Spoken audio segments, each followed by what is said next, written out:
Alright, so before I start my review, I just have to say that I'm sorry for not uploading a video on Sunday. I actually made a YouTube community post about it as well because this past Friday I did a podcast over on nerd culture called The Meaning of Fandom. And I figured, I did a video this weekend. Didn't really find the time to make another video for my channel, so I'm sorry for that. But I would recommend to go over to their channel. I'll put the link in the description below to both the channel and the specific podcast that I was on, and I'll also link it at the end of the video. Believe me, it's a good one. So despite the fact that it's long, I would recommend just checking it out because I had a blast talking about all kinds of fandom, including Star Wars, of course. So anyway, let's just move on to episode 3 of season 1 of The Bad Batch. This episode is called Replacements, and this is one episode I actually do like. Yes, I actually have episodes that I like. This is one of them, at least half of the episode. I'll get into that, of course, but half of the episode I really appreciate and like. And what I mean with half of the episode is that, of course, one half of the story focuses on the Bad Batch stranded on the moon somewhere, and I honestly can't give a shit. And then you have the other storyline where it's Crosshair on Camino doing stuff, and that one is really fascinating to me because, as I mentioned in the past already, Crosshair is my favorite character from the show, and everything that happens with him, I'm fully into. So the episode starts on the Marauder, and we see that the Bad Batch is very ill-equipped. The Marauder is not really a place that they can really be on for a very long time. They need fuel, they need resources. To make matters worse, they even have to drop out of hyperspace and crash land into a planet. It's not looking good for them, and I do appreciate that they show, okay, the Bad Batch needs a more permanent solution to fix their issues because it's not looking particularly good for them. They need something. So I think that at least is a good part of that storyline. The Bad Batch talks a bit about Crosshair and the fact that they miss him, and of course it cuts to Camino, where we see Crosshair coming out of some kind of a contraption that is apparently enhancing him more so in the ways that Tarkin wants him enhanced. And honestly, this is some really messed up shit, but I love it. I think it is by far the most interesting storyline, how they are essentially manipulating Crosshair into something that at the end of the season might not entirely be what they intended it to be, but honestly, just this is a very fascinating storyline, in my opinion, and everything that they do with it, every time that I see it, it's like, oh, give me more, give me more. I want to see more of what happens. So,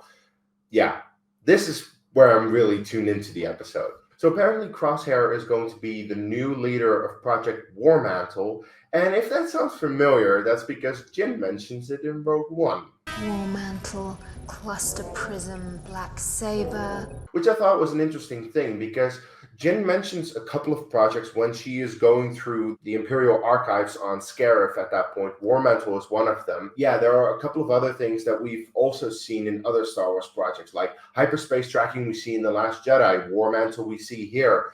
And I think it's very fascinating that, they had all these things and they're slowly bringing it into canon where exactly it plays out. So that's cool. So back on the planet where the Bad Batch crashed, we see that Tekko is trying to fix the ship.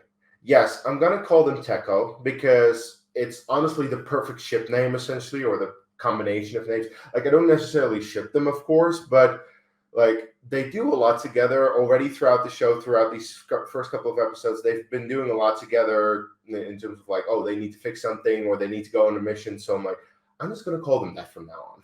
Echo then hears a sound and thinks, oh, there's a creature nearby. He's looking, can't find it, but of course the creature attacks out of nowhere and takes a capacitor because apparently it's feeding off of energy. The way this storyline in this episode plays out and is resolved, I very much get the feeling that the screenwriters were like, well, we want to have an episode about Crosshair, but we can't have an episode completely about Crosshair. We still need to do something about the Bad Batch, so let's just have them do their bullshit on this planet and then they'll get out. It's not the story that we care about, really, in this episode. It's not really what's that important. A few things here and there happen which are of note. For example, Wrecker has a headache, and that is, of course, because apparently his inhibitor chip is somewhat working, not entirely, so that is one of the things that does carry over. But overall, this episode is very much just okay, Bad Batch is doing stuff we don't care, so that we can focus on the Crosshair stuff, which is way more interesting. So, with the interesting storyline back on Camino, we still have the discussion going on about, like, clones. Are the clones really good? Do we need to replace them? Do we need real people? Well, this discussion is ongoing, of course, and it's going to be ongoing for the remainder of the season, pretty much. And in this case, they decide, okay, Crosshair is going to lead this squad, and the rest of the squad are regular people, and we send them to Onderon to do the exact same mission as before. Deal with Saw and his partisans. However, it turns out that one of the squad members has an issue with Crosshair leading. He's like, clone, why are you the one to lead us? That kind of stuff. And I love Crosshair's reactions in this moment. He's just like giving him a side eye, like, dude, can you shut the fuck up and just let us do our mission? I really love that, because I very much feel the same way. Like, dude, why are you doubting him? Like, if the Empire thinks that this is a good squad, then just have faith in that. Why do you have such an issue with clones? Well, of course, the entire discussion is ongoing. But, well, anyway, they get to the planet, and they actually start shooting the partisans to the point where there are only civilians left. And we again get into the same situation as before, where Crosshair is like, we should kill these people. The rest of the squad, or at least one of the squad, is like, no. Before, of course, the Bad Batch just left them alive. Now, Crosshair is like, I'm going to shoot you, and all of you are going to follow orders, because good soldiers follow orders. Because Crosshair's just done with his shit, done with everyone's shit. Like, come on, like, let's just get into it. Let's just do the mission and get back so that we can be happy. I mean, it gets really dark, honestly, but this is what I really like. My issue with the show overall, though, is the fact that we have scenes like this where, you know, it gets really dark and they shoot innocent civilians. It's like, oh, wow, damn. And on the other hand, we have, in the previous episode, of course, we have a couple of children throwing a ball around.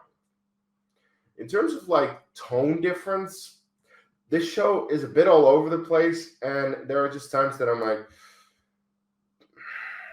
it's not particularly well balanced. But yeah, like, essentially, as I said, the Crosshair stuff is usually quite dark, very adult, really cool. That's what I'm into. The moment it gets into the more kiddie kind of stuff, yeah, not so much. So anyway, in the meantime, Hunter and Omega are apparently after the creature. Are those really the two that you want after that creature? It's what they went with, apparently. And of course, Hunter yet again mentions his enhanced skills. How he can track, and how his enhanced skills are making him so good at certain things.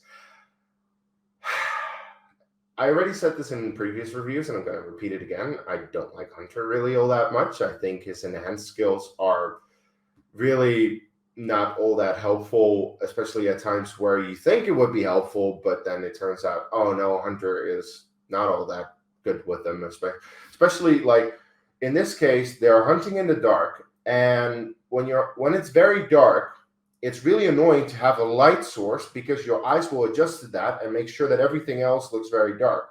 If you leave off your light, your eyes will adjust, and especially to someone with enhanced skills, just leave off the light and make sure that you can see well.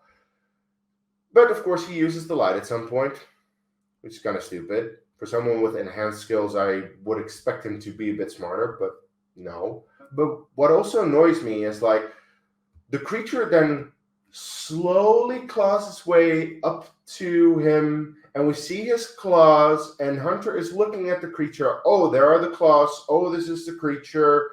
Oh, the creature is shouting at me. It's about to attack me. Oh, the creature attacked. You had tons of time, Hunter, to pull out your blaster and shoot the creature. Can anyone explain this to me? It's very much like what Crosshair said in the previous episode. He's gone soft. He's just like, oh, no, I don't want to.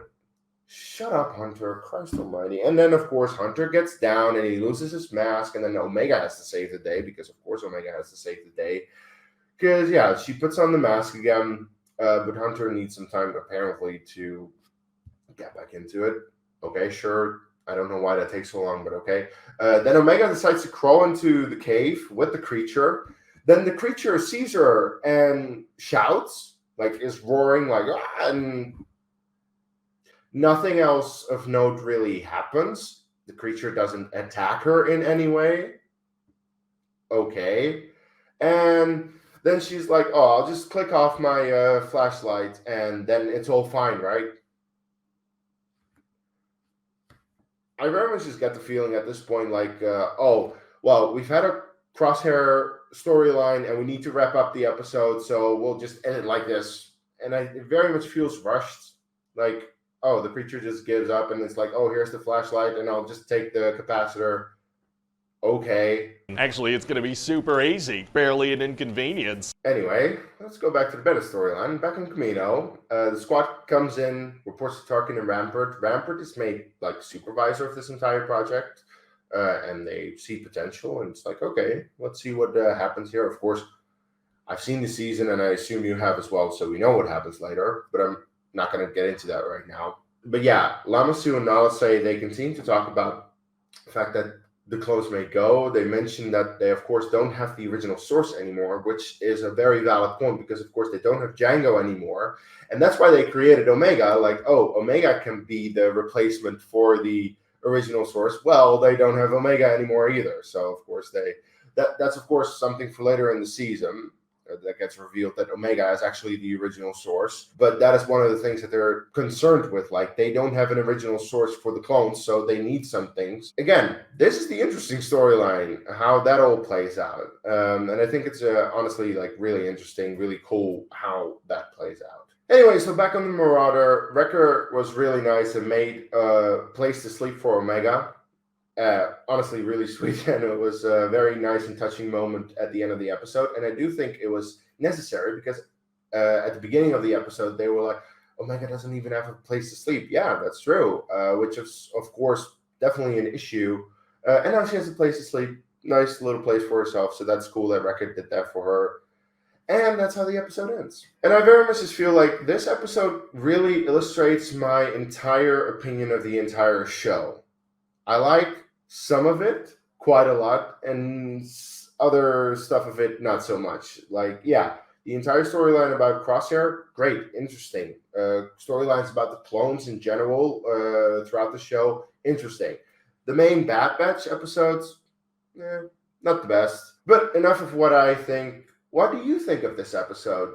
Or do you agree with me that half of this episode is good and the other half not so much? Or do you like the entire episode as a whole? Or do you not like the episode at all? Like, are you not really into the Crosshair stuff?